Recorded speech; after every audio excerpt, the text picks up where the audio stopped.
الله أكبر الله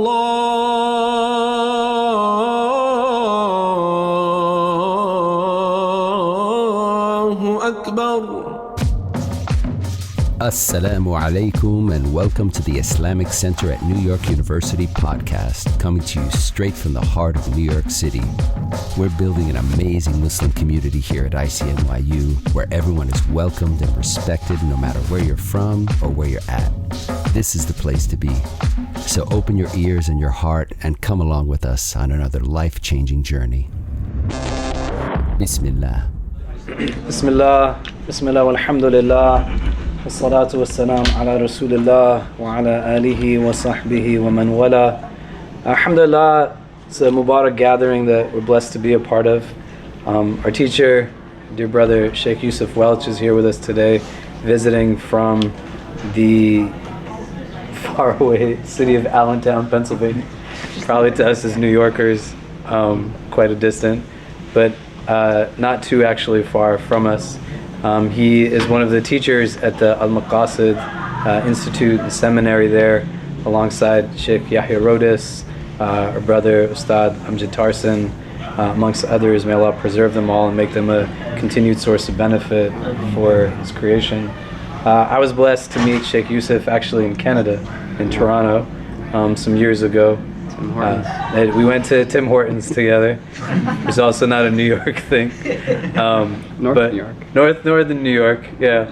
But alhamdulillah, I can tell you it's really our blessing of our community that we are able to spend some time with the Shaykh, to be able to learn from him and be in his company. My hope is that inshallah we will build a deep relationship with Al-Maqasid, be able to benefit from their teachers, take from their knowledge, and just gain from their suhbah, as well as start to have members of our community go to their programming in Pennsylvania, coordinating groups to travel from here together. I've been blessed to go with my wife, my kids, to so many things they've done there. Their Mawlid program is amazing. It's really just a nice space, mashallah. So please do make special dua for Shaykh Yusuf, for his family, his loved ones. The way we're going to structure today's conversation is that you'll share some reflections and remarks, inshallah. The topic is waking up our souls. And then there'll be an opportunity for discussion, Q&A.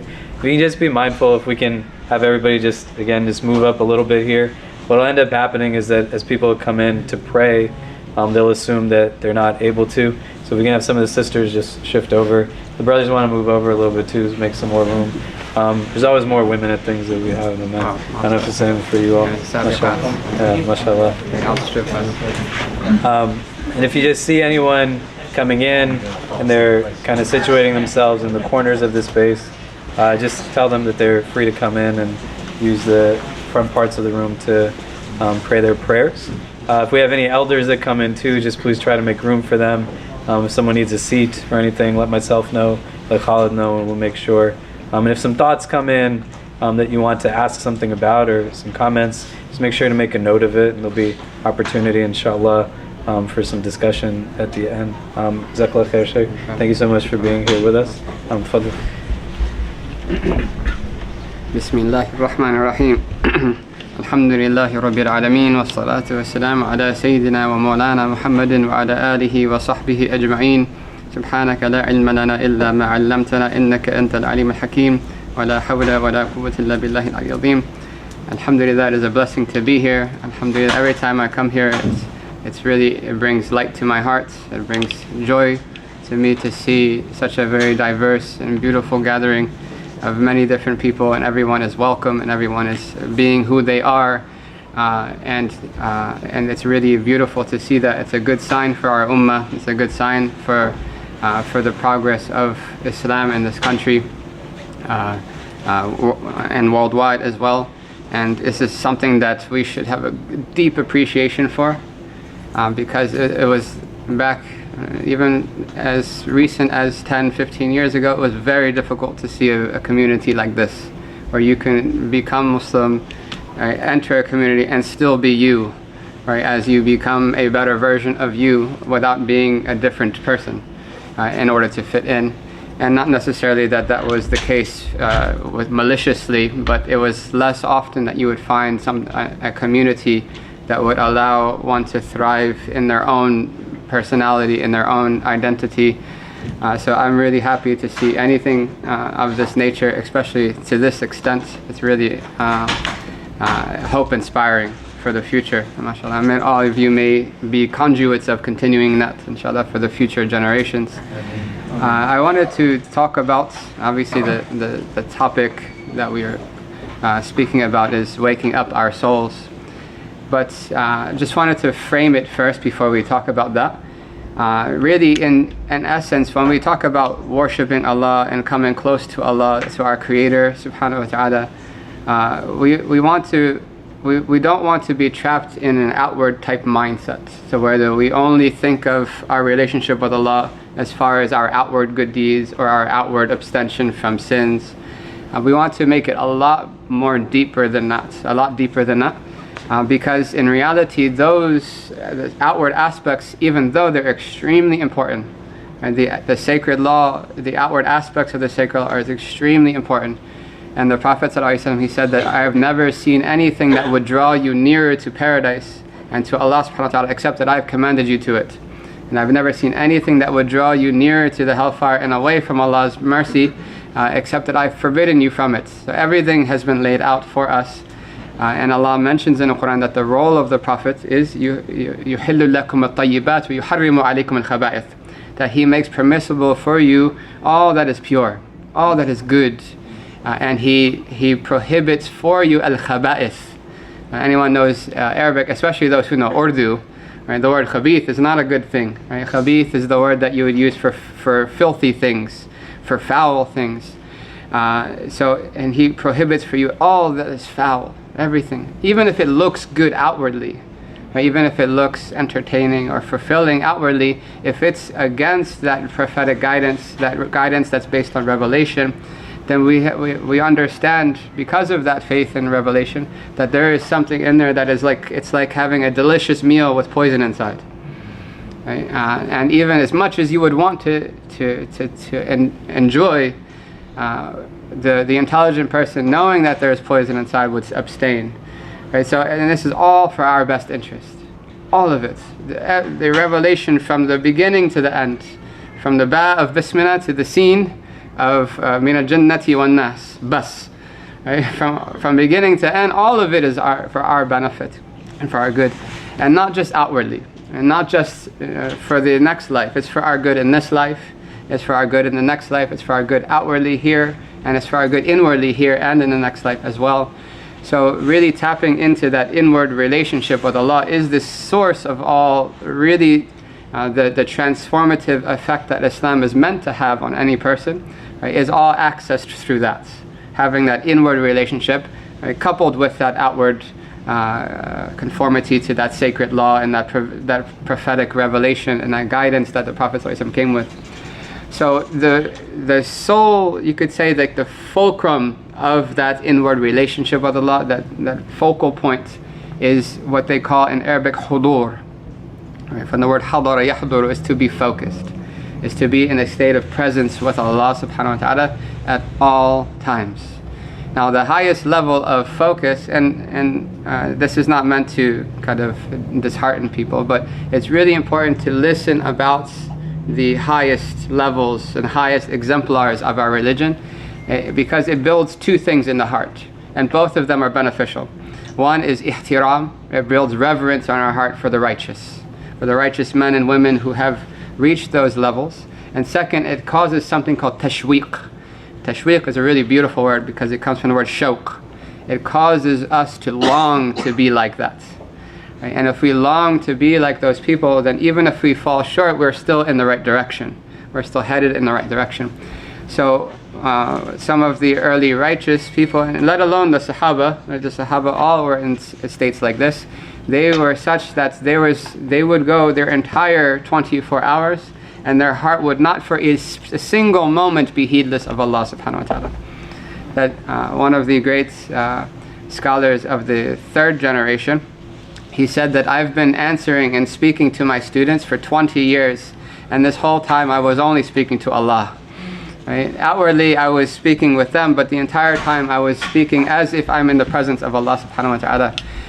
One of the great students of Imam, I don't know if this is a real word, but grand teachers, this teacher of Imam al-Haddad, maybe you've heard of him. His name is Shaykh Abu Bakr bin Salam. He passed away in his 80s, so the last 19 years of his life, he was never seen sitting in public or in private, except in the same way that we would sit at the end of the prayer, in tashahhud, on his knees, even as an elderly person. And people, they said to him, like, look, Shaykh, you're getting up there in age. Right? Why don't you relax? Why don't you sit cross-legged like this, or sit in something more comfortable? And he said that this is the way a slave sits before his Lord. Right? And this was how he perceived life, because of his heart being in a constant state of hudur, presence with Allah subhanahu wa ta'ala. Now that is something to aim to. That is something to aim at, because that really is the essence of having a relationship with Allah, that you're not at all cut off from your beloved at all for even a moment, despite what's going on in the world. These people had family, these people had children, they had classes, they went through difficulties, they went through hardships, sicknesses, but still their hearts were completely free of these worldly tribulations, because they were attached to their Creator subhanahu wa ta'ala. And that is the ultimate bliss. And Allah mentions in Surah Ar-Rahman, وَلِمَنْ خَافَ مَقَامَ رَبِّهِ, anyone know? Jannatan. Right? And for the one who fears standing before their Lord, has two paradises. Now, last time I checked, there was only one paradise. Anyone find another one? Right, so it's really interesting to look into when you see these things and you're like, First thing to go is to what did the scholars mention about this? What is this second paradise that Allah is talking about? Imam Ahmad al-Mashhur al-Haddad, great Yemeni scholar who moved his entire life to Kenya in order to call people to Islam, and over 200,000 people became Muslim at his hands. He went to the deepest depths of the villages, places where you could only get to by crossing rivers that had alligators in them. A few of our teachers still go there, but they go by a helicopter. You have to come down into it instead of going through the jungles. But he went those places, and he met those people, and he called them to Islam with beautiful character. So he mentioned about this verse, he said that the two paradises is obviously the one that's after death, right? The one that is that we are living our life for after death, but the other one is in this world. Right? It's not an outward paradise. It doesn't mean that we're free from difficulties. It doesn't mean that someone's not going to cut us off at the lights. Right? It doesn't mean that we're going to take 15 minutes to get a card for the train, for the subway. Right? You can tell what happened to us on the way here. Right? It doesn't mean that we won't have outward difficulties, right? But when the heart has been attached to what it's meant to be attached to, when the heart has connected to Allah subhanahu wa ta'ala, to the Creator, for the reason and the way that it's meant to be, right, then there is nothing in this world that could happen that would perturb that person or take them away from what's called tumanina, absolute tranquility, absolute sakina. So that's really what's on the table for the grabs. Right? And everything that Allah calls us to in the Qur'an, and everything that the Prophet ﷺ calls us to, is for absolutely everyone. Right? The first thing that we should never allow to come to our heart is that, oh, that's for those people. I could never be that. Right? It's for all of us. Every single one of us in this room has the ability, has the potential, I should say, the Adamic potential, right, to reach those goals, to be of those people, right, and to be the exemplars for future generations as well. But obviously, that's the end of the goal. Right, so what we want to talk about is the absolute beginning, the first toe in the water of the ocean that we're trying to cross, right, the first step on the journey. So if absolute presence, right, is with Allah subhanahu wa ta'ala is the end goal, the beginning is to at least be in an awakened state spiritually. Now I want to see hands, right? No judgments, right? I'm right there with all of you. Have you ever driven in your car, right, and gotten to your destination and not remembered a single turn, a single exit? Anyone? Raise your hand. Right. I'm sure those who haven't raised their hand are just being humble.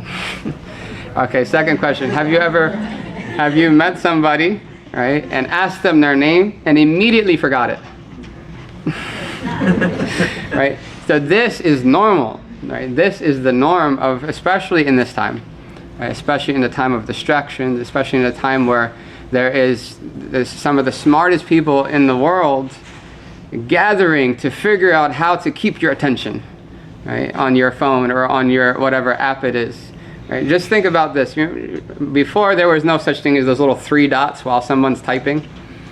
You know those 3 dots? Just keep wiggling. They kind of move. Right? That's not by accident. That's not just an aesthetic. It's not just it looks good. Right? They know that if you see that, you'll hold on for an extra few seconds, 5 seconds, right, waiting for someone to reply. Right? This is how the world is. They're fighting for your attention. They're fighting for your focus. Right? And to some extent, right, there's convenience in a lot of these things.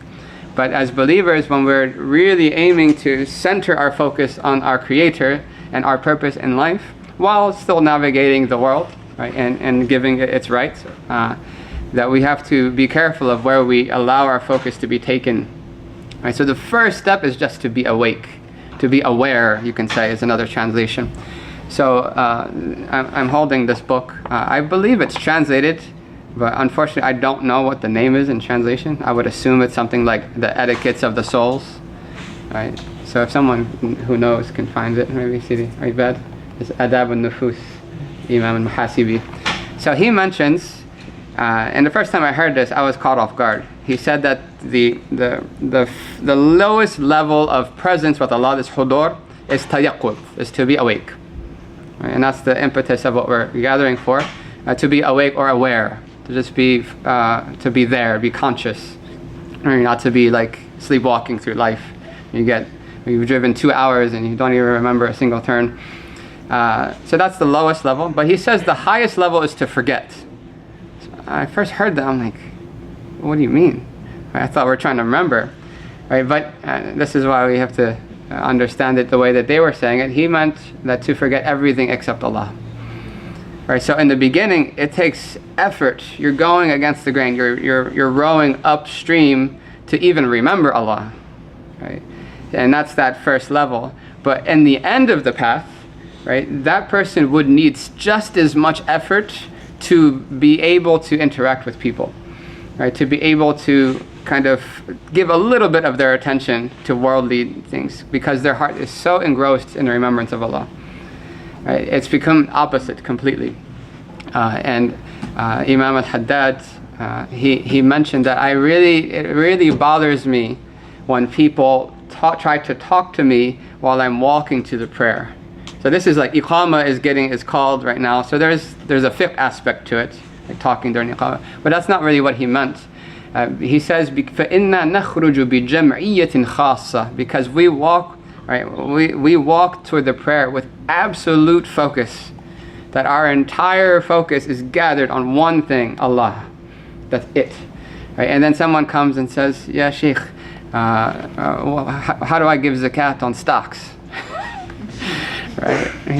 After prayer would be a better time, right? But they would make time for those things. But it's harder for them to pull themselves into the worldly things, right, and to these lower level things. So it's really amazing that a person could start off struggling, but once Allah opens that door, right, if you knock on the door long enough, Allah will open that door, and then it becomes the opposite. It becomes second nature to remember Allah subhanahu wa ta'ala. So he, in this book, he gives 2 things, right? 2 things that are really the first steps to reaching this awakened state, the spiritual awakenedness. There's a lot of terms going around lately, like mindfulness, right, intentionality. Right? Alhamdulillah, we have all of that and more. We have all of it in very clear and perfect and practical and wise, right, prophetic, right, examples. And these things are good, and we want to encourage them in the world. But this idea of being mindful of Allah subhanahu wa ta'ala, he gives 2 reasons, 2 things, and they're very practical. First, he says, ikhlasul du'a, which is sincere dua. And we'll talk about each one. And the second one is to constantly keep yourself in the company of those who are seeking the same thing you're seeking. Right, so if we're seeking to be spiritually awake, we're seeking to strive to have this presence with Allah and this focus with Allah inside our prayers and outside. Right? Allah mentions in the Qur'an that the human being is always in a state of anxiety. Inherently, they're built like that. They're made like that. When something difficult happens to them, they're jazu'ah. They're grief-stricken. They complain. They're bothered. They're agitated. وَإِذَا مَسَّهُمْ خَيْرٌ مَنُوعًا. When something good happens to them, they withhold. They're afraid that it might go away. So let me keep that. Right? Tax returns come in. Don't tell anyone. Shh. You secretly deposit it because you don't want anyone to ask. Right? Humans are like that. That's natural. But Allah makes an exception. He says, except for the musallin, the people who pray. Right? Except for the people of prayer. Right? The people who are constantly attached to their prayer. And then he mentions this really cool verse. Like all the verses are cool, but this one is like at the top there. Right? الَّذِينَ هُمْ عَلَى صَلَاتِهِمْ دَائِمُونَ. Those who are constantly on their prayer. Now this does not mean that they just 2 rakats, salam, Allahu Akbar, 2 rakats, salam, Allahu Akbar. They're spending their entire time in the masjid or in prayer and they're ignoring their responsibilities. That's not at all what it means. It means that because their prayer is so filled with presence, that's the state that they are in the prayer transfers to their regular day-to-day deeds and their day-to-day tasks. Even their mundane life is affected by that prayer. So the presence that they have in the prayer transfers to how they deal with their family. Right? It continues on when they go to work or when they go to school. It's with them at all times. They're constantly in that same state of spiritual state that they were in prayer with. Right? They're da'imun. They're constantly like that. And that's really the goal here. So this sincere dua is the first one. Second one was keeping the company of righteous. Those who want what you want. So if you have people who are also trying to reach this level of presence, they're striving to, even if it's to become incrementally more present than one is currently now, then those are good people to stay with. Keep their company. Sit with them. Spend your time with them. But he mentions after, and وَمُفَارَقَةُ مَنْ لَا يُرِيد مَا تُرِيد, and to stay away from those who don't want what you want. Their goals are the other direction. Their goals are not tied into their relationship with Allah subhanahu wa ta'ala. Their goals, and most of the time this is a sign that their goals don't go beyond the grave. Their goals die at the grave. Right? And whether that be, I want to be a Fortune 500, or I want to have 3 million subscribers by the end of June, or whatever it means, right? Not necessarily that those are bad goals, but if that's their only goal, and they don't care about anything that is celestial or after death, then it would be detrimental to constantly keep oneself in their company. Right? Now, every time this topic comes up, the first question is, but what about, how do we give them da'wah? Right? First thing that comes up. And it's almost like, no matter what the community is, it's always the first thing that comes to mind.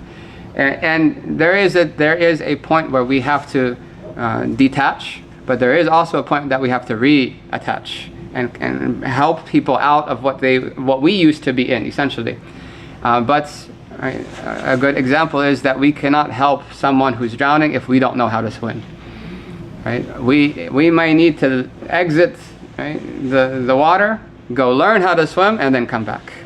Right? So there's a certain level of strength that a person needs to be able to interact with people who are not on that same course. And it's fine to understand that I'm not that person. Right? I can't be around them without being affected. I can't be. And it doesn't mean that we're at all mean to them, or that we break ties, or that we cut them off.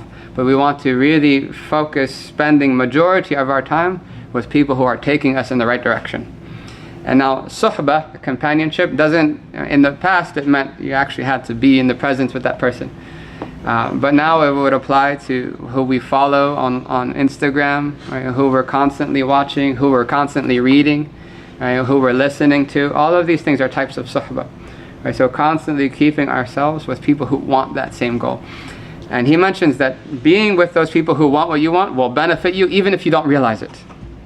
Right? Even if the benefit is in the unseen, it's behind the scenes. And being with people who are content with heedlessness, right, will harm you even if you don't realize it. So really quickly, I really wanted to hear from you. I'll just mention a little bit about the dua part, the ikhlasu dua, because we all can do this. It's not hard. Many times we feel like it's a mountain because of our nafs, but it's the easiest of all good deeds, right? Is to make dua to Allah. Now, what we mean by dua, we mean sincere dua. And the word that they use is not, he says ikhlasu dua, but another word you can use is sidq.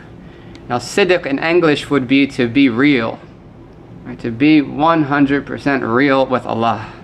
Right? So, and because of that, it opens the door to everyone, for everyone to be able to do dua. So for instance, somebody might come and say, but I don't know how to make dua. Right? I don't know what to say, I don't know Arabic. Okay, first, right, raise your hands, right? Preferably in a state of purification. If you could face the Qibla, that would be best. Raise your hands, right, and say, in whatever language is easiest for you, oh Allah, I don't know how to make dua to you. Be real. Right? If you don't know how to make dua, make dua. Right? Tell Allah you don't have to make dua. Right? If you had a bad day, tell Allah you had a bad day. Right? We vent to each other with sincerity. We vent to each other with sidq. Right? All we're saying is just turn that sidq to Allah. Right? Turn that to Allah. And the point of it is not to get an answer. The point of it is not to get what we're asking for, because most of the time we only raise our hands when we need something, right?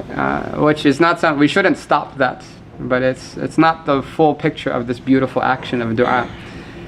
So I'm just going to read a couple couplets of a poem by Imam al-Haddad, who we were talking about just now. It's called قَدْ كَفَانِي عِلْمُ رَبِّي مِنْ سُؤَالِي وَاخْتِيَارِي, and that's the kind of repeated chorus line of the qasida. Any munshids here? We call the end the gathering with that. Do you have one? Okay. So قَدْ كَفَانِي عِلْمُ رَبِّي, my Lord's knowledge is sufficient for me, مِنْ سُؤَالِي وَاخْتِيَارِي, for me to have to choose or to ask even. Right? What Allah wants is going to happen. Right? And Allah knows what's best for us. So maybe we even ask and we don't even know what's best for ourselves. We're not even asking for the right things. Right? So really, in that sense, there's no real need for dua. Right? We just let destiny take its place and we just let Allah choose everything. So that's really not the point of the dua. That's a very superficial understanding of dua. The next line explains everything. He says, sorry, my memory is not as sharp as it was. فَدُعَائِي وَابْتِهَالِي شَاهِدٌ لِي بِافْتِقَارِي. So my dua, my supplication, my beseeching Allah, وَابْتِهَالِي, which is a type of dua where you beg Allah. So my asking of Allah and my begging of Allah, شَاهِدٌ لِي بِافْتِقَارِي, shows me how much I am in need of Allah. Right? That is the point. Right? A lot of times we don't realize how much we need Allah, how much we really need Allah.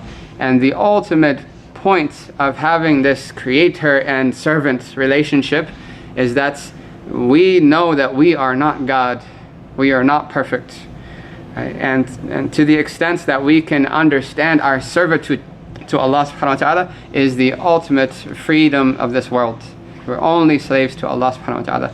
So, but it's really easy to kind of arrogate to ourselves that we're more than just servants of God. So, but when we humble ourselves in dua, that the heart is brought into that state of faqir, of faqr, of poverty, impoverishment before Allah subhanahu wa ta'ala. And that applies even to the oxygen that we're breathing right now. We're absolutely in need at all moments of everything, right? Let alone the realities of the hereafter. Right? None of us will enter paradise by our deeds. No one. Right? It's only Allah's mercy. Right? So we are in desperate need of that mercy. And it is what Allah wants from us is to show that need.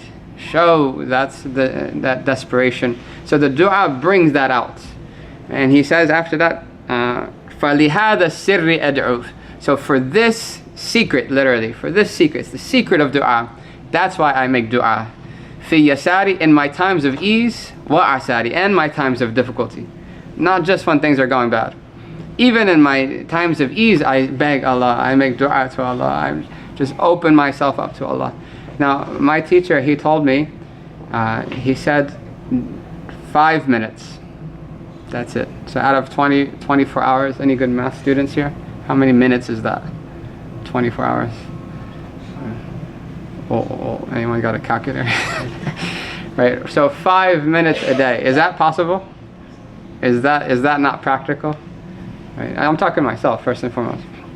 5 minutes a day, right? Regardless of what's going on in life, we take 5 minutes, preferably if we can face the Qibla, and do it in a way that we can focus, there's no distractions around us, preferably. But if not, we still do it, even if we're on the subway and we have to, we just raise our hands and just talk to Allah for 5 minutes.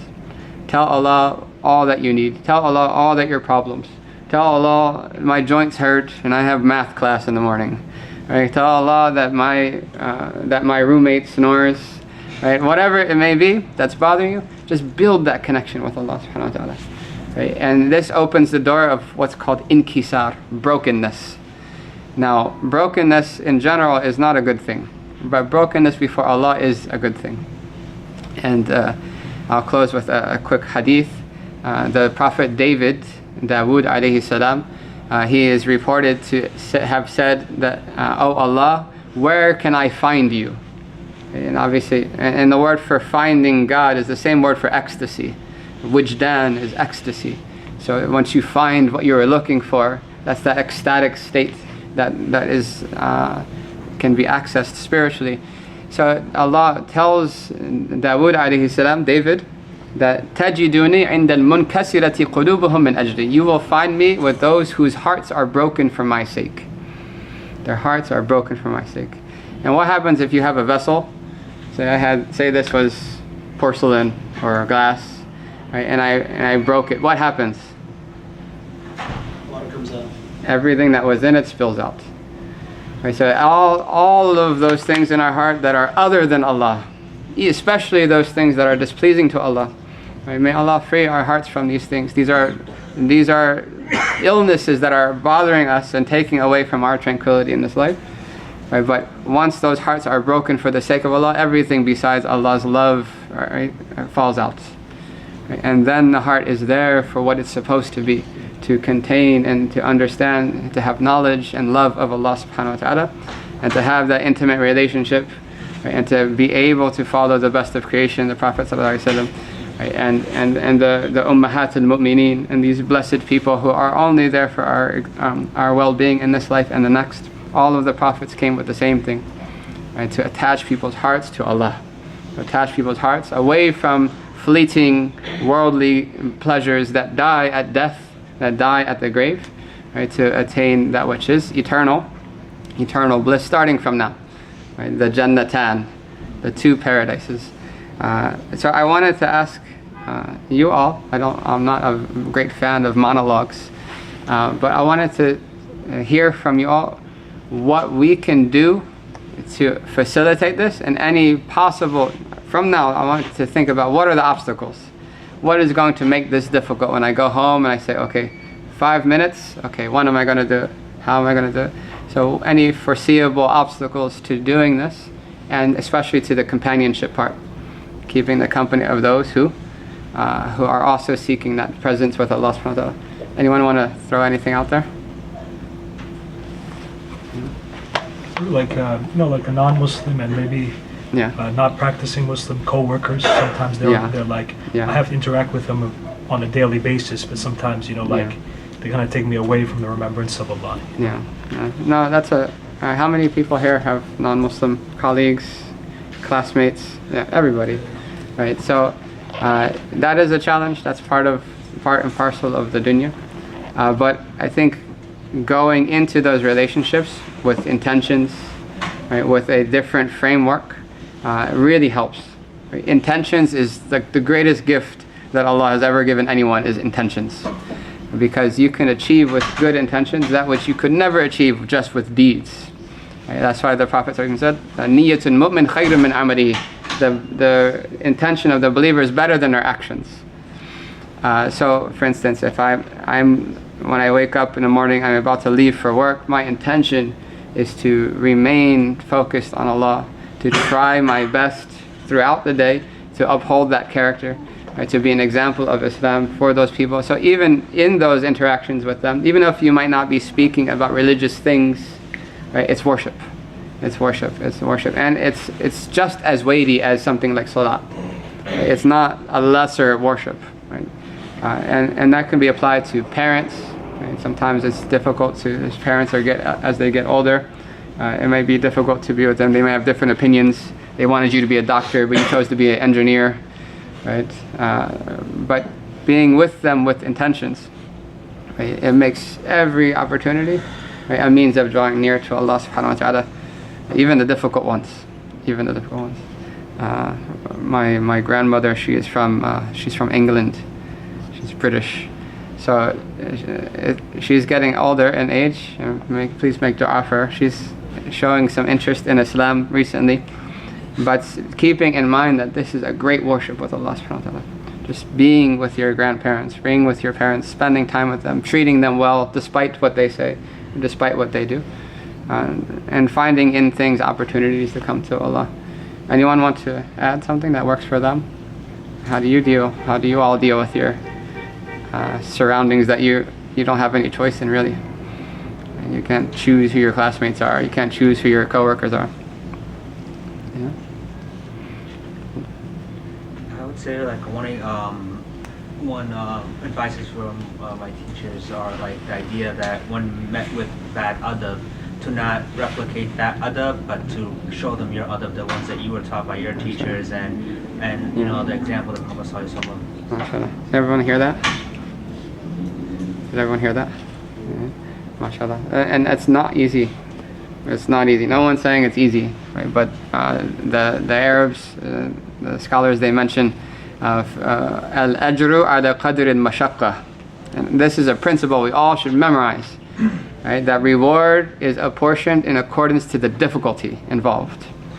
So for instance, say two people, I heard you guys do the Monday and Thursday fasting, right? For some people, fasting is super easy. Like, if they miss lunch, they wouldn't matter anyway. Like, for some people, and other people, it's like climbing a mountain. It's like, still 4 hours left, I'm dying. Right? So if they both do the same outward deeds, who gets more reward? The one who is really easy for them to fast, right? The one who has the hard time, right? That's the one who gets the most reward, because they pushed through it. They had that extra level of patience to persevere to the end of that action, and even doing the action voluntarily. So that applies to absolutely everything, right? For some people it's easy to pray. Some people it's very difficult to pray. Some people Fajr they're up anyway. They don't need much sleep. Other people, right? They're in the gym, 200 pounds. That 2-pound blanket at Fajr time is way too heavy. Right? So seeing things in that way, that I'm struggling, that means I have an opportunity for more reward.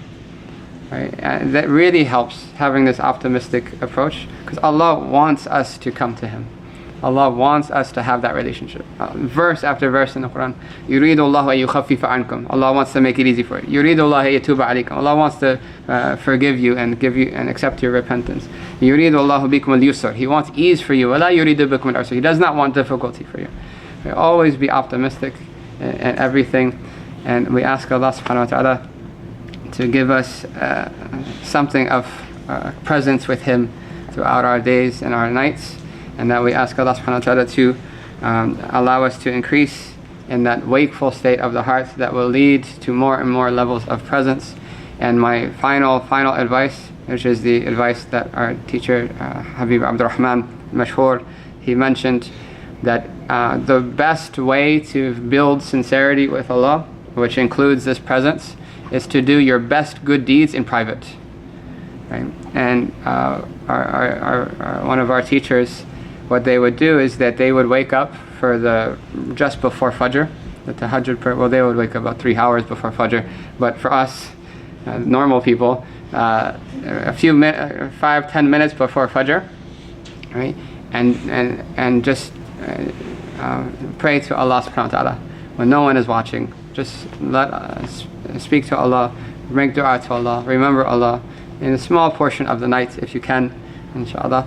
And what they would do normally is that they would wear their best clothes, their best turban, their most expensive perfume, their best bukhur. The bukhur is like the incense. And the Prophet in Sunan at-Tirmidhi said, "Kana yatabakhar bi bukhur Hindi." The Prophet used to burn Indian incense. Any Indians here? The Indian incense was the best at that in Arabia. And they would do all of that, right, in their night prayer with Allah. And then when the adhan for Fajr would go, they would put their regular turban on. They would go back to their regular clothes. They would use their regular perfume and then go pray Fajr with amongst the people. Right? Their private deed with Allah was the most beautiful they could make it. And then once they're with the people, they go back to normal, right, normal standards. So things like that are the keys to these qualities. And again, if a person has the intention, Allah will open the doors. Whoever opens one door of a righteous intention, Allah will open 70 doors of tawfiq, of divine facilitation. May Allah bless you all, and please forgive me for my shortcomings. And we ask Imam Khalid if he would close us with a dua, inshallah, or if you want to say anything. After your dua. Okay, does anyone have any questions? I was trying to get Imam Khalid to do dua, but I'll try again in a minute. People here are tired of hearing me say it. And I know if I start making dua, we'll be here for another hour. So for the sake of the people who will be making dua, that dua is not... I don't know if we can call that mercy. Your dua is good, but we want it. There you go. On the topic of awakening our souls, in relation to putting our nafs to sleep, could you speak on that, especially in like New York City, where pretty much once you leave this building, all your desires are in front of you. So there's so much out there. Is it harder to do these things in the dead center of Manhattan? Yeah. Is your reward greater? Most definitely. Most definitely. But in regards to what you mentioned about the nafs, that's a really important thing. Because one thing is achieving things, the other one is prevention. Right? We don't want to lose whatever focus we already have. Right? So limiting things that would distract us, right, to the extent that's possible without causing any disturbance to our normal level of living. Right?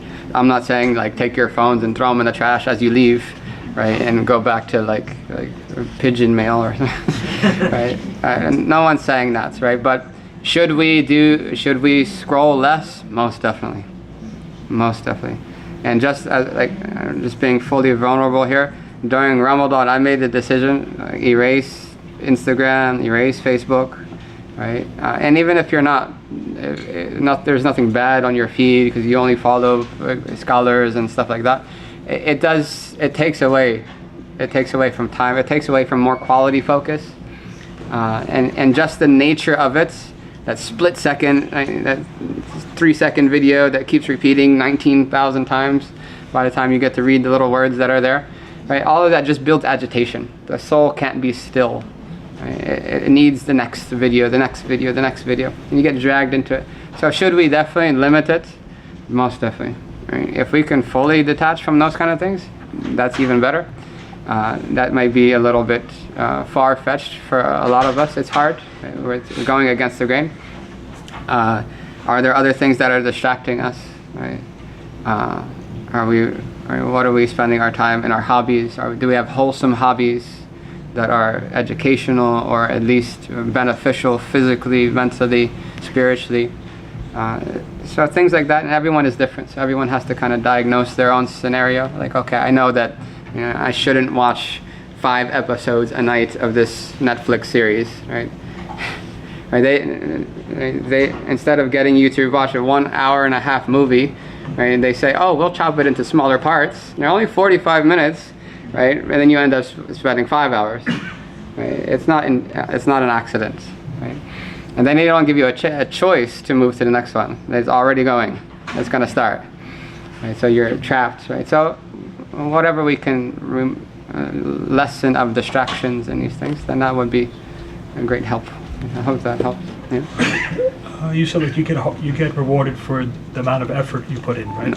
So I mean, is that like not necessarily all the time? I think that I remember I heard saying that Allah likes you to take advantage of His mercy, like combining the prayers while you're traveling, and like wiping over the socks. Like I thought you. So what I meant by the difficulty was the difficulty that is unavoidable, like in life. All right, or the level of difficulty that's just built into certain acts of worship, like fasting. And there's no way to, there's not like a second tier fast where you can drink sometimes. Like it's difficult. Right? And that's where the word taklif, the mukallaf, the morally responsible person, is the person who's taken kulfa, right, which is a type of burden. So with that difficulty comes comes an honor. You don't give your baby child responsibilities. Right, but when they get older, you honor them by giving them chores, right? Because you're acknowledging their ability to handle that responsibility. So there's a burden, but in regards to fiqh, right, it is not always righteousness to take the harder opinion. That's not what righteousness. Right? Cautiousness and righteousness are in following the sunnah. And the Prophet ﷺ was never faced with 2 permissible things, except he chose the easier of the 2. Right. And that would have, you can refer back to to the scholars about the fiqh of specific issues, and when is it permissible to take a dispensation for my unique scenario, and when should I try to raise the bar a little bit in how I'm practicing. But I meant more of the unavoidable. Unavoidable, exactly. Yeah. Sisters, any questions? Usually the sisters have all the questions. Yeah. I have a question. I don't know if there's an actual answer to this, but sometimes it's said that. That's a really daunting way to start a question. I'm scared now. It said that any gathering where the name of Allah is not mentioned is not a blessed gathering. And even though we may be in gatherings with other Muslims, that doesn't mean that everybody in that group is on the same path, right? Or they're at the same place, rather. I guess that's what I should say. How do you kind of find the balance in being in those gatherings and being in the community, but then also being with the people that are sort of taking the initiative and traveling down the same path as you, but at the same pace as you? How do you, I feel like it's a very difficult thing to do in these days because our tradition is not one of seclusion. Like we're not allowed to just like go off and do our own thing. Yeah. No, you're definitely right.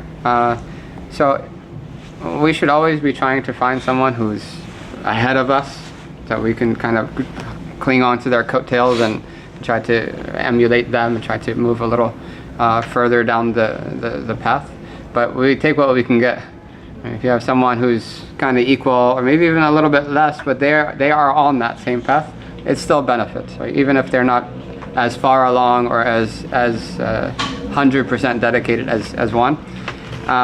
But like for instance, if we are with other people who are not necessarily against what we're trying to achieve, right? They're not completely worldly, or they're not completely materialistic, or they do have this connection with Allah, then we can be that source of bringing that remembrance to the gathering. And that specific hadith, like even if someone said Alhamdulillah, right, that would bring that would remove them from that hadith and bring that blessing in that gathering.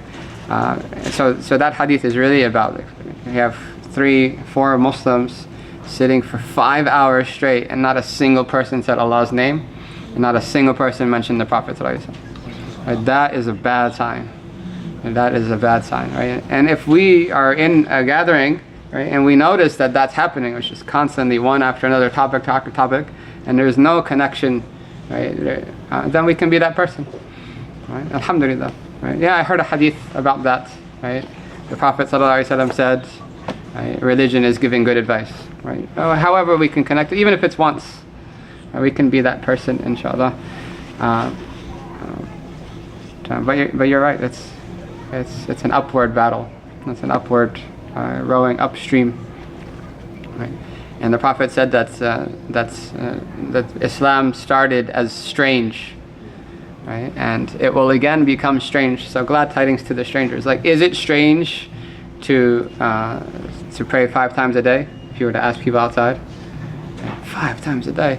Right? Is it strange to not drink or eat anything for 14 hours straight for 30 days in a row?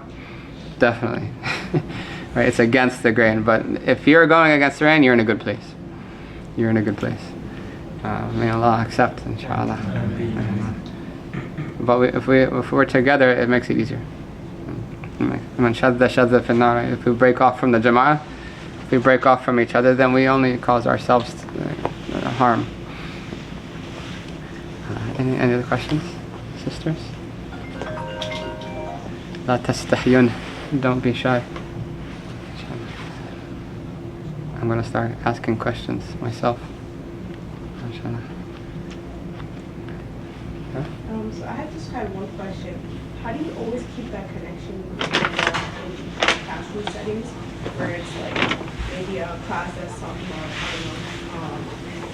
philosophy, philosophers are basically atheists.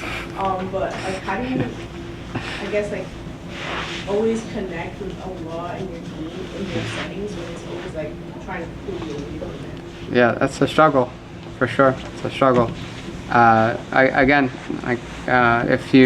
If you're taking those classes, right, to get your degree, right, to be able to take care of your family or to be able to support yourself without the need of asking other people, right, and you intend it that way, then that whole thing becomes an act of worship. Right, so even if you're in the middle of going over Plato's philosophy on what a proper government should look like, right, then even in that it will be an act of worship. Okay? And don't be afraid to voice your opinion. Do not be afraid. Right? I don't agree with Plato. Right? Everyone goes, right? Most of what we agree with Plato, a lot of it was taken from a lot of the Islamic scholars. They don't mention these things in history, but a lot of the philosophies are Ghazalian, right? Right? So not all of it is bad. Right? Anyone speak Arabic here? Arabs? Okay, there's a statement that they made about philosophy. I probably shouldn't say it. Right? But yeah, if we have good intentions, then all of it becomes worship. Right? And never think that these things, that there's any place that you could be that would be disconnected from your relationship with Allah. Everything is a means of progress. As Allah said, it's like absolute sin. And that's a different story. That's going the other direction. But whether you're at work, whether you're at home taking care of family, whether you're taking out the trash because your mom is yelling at you, or your dad is yelling at you for not doing this or that, right? All of it's worship. Every one of us. And it's not necessary that you're taking care of your family or you're going to school or you're going to work is less worship than being in the masjid. Right? It's full worship. It's full worship of Allah. Because worship is not outward actions. It's doing what Allah wants at any moment. Right? Doing what Allah wants at any moment. Barakallah feek. Any last questions before we close? I don't want to hold. I think you have another gathering right now. No, we're good. You can stay here all day, Shaykh. I'm used to being rushed out. People can make special dua for Shaykh Yusuf. Allah increases him, preserves him, makes him a continued source of benefit for his creation. Inshallah. My father is this close to Islam. Please make dua. Inshallah, give him hidayah. Inshallah. Ameen. I don't know if this was brought up or not, but we do have a lot of brothers and sisters in the room who are converts. And if you have any maybe specific advice for them in their respective journeys, that would be great, inshallah. Mashallah. How many are we talking? As well as those who are exploring Islam still, some, yeah, but a good number of converts in the room right now. Whenever I'm asked about speaking to converts, I always think about what I would have wanted to hear when I became Muslim. when I became Muslim, I only knew one other Muslim in the world, right? Besides like Muhammad Ali. Like, one Muslim that I actually met was my brother, right? And I tried my best to find a masjid. I successfully found one, but it was locked, right? And there was like this fence on the outside, so you couldn't even knock on the door. So there was no community whatsoever, zero, and we had no knowledge. Right? All that we had, me and my brother, between the two of us, was some printouts from Google, right, about how to pray, and it had the picture of the guy with the finger spinning. Right? It was all the Google images really printed out, and we stacked them in order, and we put them on the side while we prayed. Transliterations of Fatiha, right? That's all we had. This was before YouTube. I'm dating myself. You guys remember MySpace? it's that time. Right? So the two hardest things for me, really were struggles for, I would say, about a good full year in the beginning. And there was a period there where I kind of fell off with my old friends, again being dragged back into that bad environment. But one of them was a lack of knowledge. It was really uncomfortable to not know what to do. It was unsettling to not know what I'm supposed to be doing at any one time. And then this person saying you have to do this, and the other person saying no, you have to do this, and don't listen to that guy, right? Right? And everyone was sincere. They were trying to help, right? Not necessarily in the most wise of ways, which may Allah bless Imam Khalid. You're in great hands here. But the first thing was knowledge, and that was the impetus to go study. I've heard misconceptions, like people like, I don't want to study because then I'm accountable. Like the more I learn, the more I'm accountable for. Like, yeah, not really. Right? But I found it completely the absolute opposite. Like I travel with people and they take harder positions than I would. Like why are you being so harsh? That every time I've learned something, it made my life easier. Wow. Everything I've learned made Islam easier for me. And it made it easier to deal with people too, because now you can understand why people do different things, and you can understand what the framework is behind why they are slightly different in their practice than you. So you give a stronger, bigger picture of Islam as well. The second thing was community. Right? You can't go alone. You can't do it alone. Right? And especially if your home life is not conducive, right, to Islam, to at least that level of practice of Islam. You have to have people to go along with you in that path. Right? Even if you're introvert, you just got to force yourself. Right? You got to force yourself on people sometimes. Just like, oh, where are you going after Eid? I'm going to my family's house to have dinner. It's like, okay, let me get my bag. Right? Even if you have to kind of freeload a little bit, just do it. You have to have that community. Right? The first 4 Eids I've ever prayed, I went home, ate ramen noodles, and went to sleep. I have nothing. There's nothing halal in my house. So Oriental flavor ramen noodles, whatever they call it. So you have to have those two things. If you have those two things, even if it's slow process, you have one friend and you have one class every 2 weeks. And now everything is available online. You have great offerings on SeekersGuidance, for instance, for free. You can take one class a week, one class a month, whatever it is. Always trying to increase in knowledge, always trying to attaching oneself to a good company. I think that was what I would have needed back then. And hopefully people don't have to stumble in the dark like I did for a while. When you said Muhammad Ali, my wife is a convert. Many of you have met my wife or know her, Priya. And she also didn't have a lot of Muslims around her when she converted. Yeah. And after we got married, we were in Toronto at a conference, and we were invited to a breakfast with the other speakers. And at the breakfast, my wife, suddenly came close to me. If you know my wife, she's also not like the most publicly affectionate person. So I got very excited because I was like, please give me some attention. And she said, let's take a picture together. And she lifted her phone.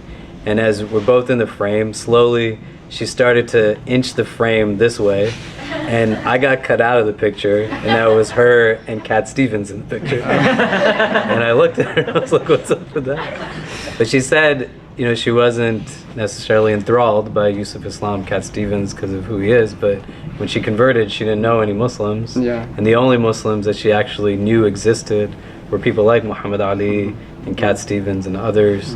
And to just be in a place where someone who helped her realize she wasn't the only one who converted to the religion was now sitting feet away from her was a really opening experience for her, mashallah. May Allah make it easy for all of our brothers and sisters who are converts to Islam. Jazakallah khair, Shaykh. We hope this is the first of many times that we benefit from your presence here. Please do make special dua. And I would encourage you all, if you can, to come together and go to Al-Maqasid, to spend time there. You know, mashallah, we have access to a lot of people of knowledge in various ways. And we have the challenge that knowledge in and of itself is not difficult to engage. You literally have computers in your pockets and can look up anything, but the ability to distill that information, to make critical sense of it, know how to apply it, as well as know how to teach it to someone else where they can apply it in pursuit of drawing closer to Allah. It's not necessarily a great liberation, but a burden in and of itself, that we can access information so easily, but not be equipped to have the tools to know what to do with it. And beyond just having accessibility to people of knowledge like Shaykh Yusuf, like Shaykh Yahya, like Ustadh Amjad, like so many who have dedicated their time at Al-Maqasid, I can tell you, mashallah, that they might not say it themselves, but they're also just nice people. You know, we live in a time, unfortunately, where it's not always easy to find the combination of people who can give you knowledge, but at the same time, being in their presence can help you in terms of just elevating your own sense of etiquette and adab. And Shaykh Yusuf is great, mashallah. I'm not going to make him uncomfortable by singing his praises, but I know he'll tell you the same thing that I'll tell you, that if you are in Shaykh Yahya Rodis's presence, he's just a person of stillness. You know, really, really beautiful person, mashallah, may Allah preserve him. And what they're doing in Allentown is amazing. We want to take advantage of their proximity to our community as best as we can, as COVID protocols loosen more and we're able to do a lot more that we were doing prior to the pandemic. But you want to get into the habit of also journeying for the sake of your own depth of education and knowledge acquisition. And so we'll intend to start facilitating ways that we can send people to Pennsylvania, inshallah. But you also turn to the people around you and think, how can we kind of get there on our own when there's things going on, and, you know, make use of the space as best as possible. Barakallah feek, may Allah preserve you, Shaykh, and continue to increase you in all that is good. If you can give us the blessing of a dua before you depart, inshallah, we'd appreciate it. Alhamdulillah, al-Fatiha. That we ask Allah subhanahu wa ta'ala that despite all of our faults and despite all of our mistakes and despite all of our shortcomings and our deficiencies, that He accept us with His pure grace and mercy and forgiveness, and that He turn all of our sins into good deeds, and that He make us of those people who strive for His pleasure and strive to be close to the Prophet ﷺ, and to be exemplars for our time, and to be people of absolute goodness and mercy for the entirety of mankind and humankind. And may Allah forgive us for any shortcomings that we will have in the future, that we will definitely have in the future, not if, but when we fall short. We ask Allah to allow us to get back up and dust ourselves off and keep treading the path to His contentment and His divine pleasure, and that we live this life in a beautiful way, and that we end this life in a beautiful way, and that when our soul reaches our throats, that we are in the best of states of faith and reliance in Allah, and in patience and in gratitude and in contentment with Allah's decree and in love of Allah subhanahu wa ta'ala, and that we are people of presence, that we are people of remembrance, that we are people of focus and striving for that which we are created for. And we ask Allah to increase the brotherhood and the sisterhood here, and that more and more people have access to this beautiful treasure trove of guidance and clarity in this time of confusion, that Allah subhanahu wa ta'ala open the doors for all of us and for our family members and our loved ones and those who are listening and online and those who will listen after this, that we all ask Allah subhanahu wa ta'ala out of His ultimate treasures of mercy and grace, that He accept all of us of the ummah of the Prophet ﷺ, He accept all of us into His paradise, into closeness with Him, and to free us of the shackles of love of material things and love of worldly things, and to remove us of the shackles of arrogance, the shackles of jealousy and envy and insincerity and conceit. And we ask Allah subhanahu wa ta'ala to purify our hearts and to make our hearts resemble the heart of the Prophet ﷺ, and to make our lives resemble the life of the Prophet ﷺ, and the life of Isa alayhi salam, Jesus alayhi salam, and the life of Musa alayhi salam, and Ibrahim alayhi salam, and all of the blessed prophets from Adam till the end, and all of the blessed women and men of the righteous, that we become of those people who Allah loves, and that we love Allah, and that we meet Allah when He is in a state that He is pleased with us, and that we enter into the highest levels of paradise without a single question being asked. وصلى الله على سيدنا محمد وعلى آله وصحبه وسلم. الحمد لله رب العالمين. الفاتحة.